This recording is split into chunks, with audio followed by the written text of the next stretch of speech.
আর এই কারণে আল্লাহ ইমানদারদেরকে পাকসাফ করতে চান এবং কাফিরদেরকে ধ্বংস করে দিতে চান।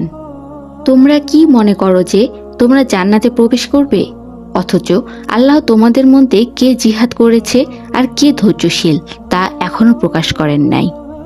আর তোমরা তো মৃত্যু আসার আগেই মরণ কামনা করতে, কাজেই এখন তো তোমরা তা চোখের সামনে উপস্থিত দেখতে পাচ্ছ। মুহাম্মদ একজন রাসূল মাত্র, তার পূর্বে বহু রাসূল গত হয়েছে। তার যদি মৃত্যু হয়ে যায় কিংবা তাকে হত্যা করে ফেলা হয়, তবে কি তোমরা উল্টো দিকে ফিরে যাবে? যে কেউ উল্টো দিকে ফিরে যাবে সে কখনোই আল্লাহর কিছুমাত্র ক্ষতি করতে পারবে না। আর যারা কৃতজ্ঞ বান্দা, আল্লাহ তাদেরকে পুরস্কার দান করবেন। আর আল্লাহর হুকুম ছাড়া কেউ মরতে পারে না, সেজন্য একটা সময় নির্ধারণ রয়েছে। বস্তুত যে লোক দুনিয়ার বিনিময় কামনা করবে, আমি তাকে তা দুনিয়াতেই দান করব। পক্ষান্তরে যে লোক আখিরাতের বিনিময় কামনা করবে, তা থেকে আমি তাকে তাই দেব। আর যারা কৃতজ্ঞ তাদেরকে আমি প্রতিদান দেব। আর বহু নবী ছিলেন যাতে সঙ্গী সাথীরা তাদের অনুবর্তী হয়ে জিহাদ করেছেন।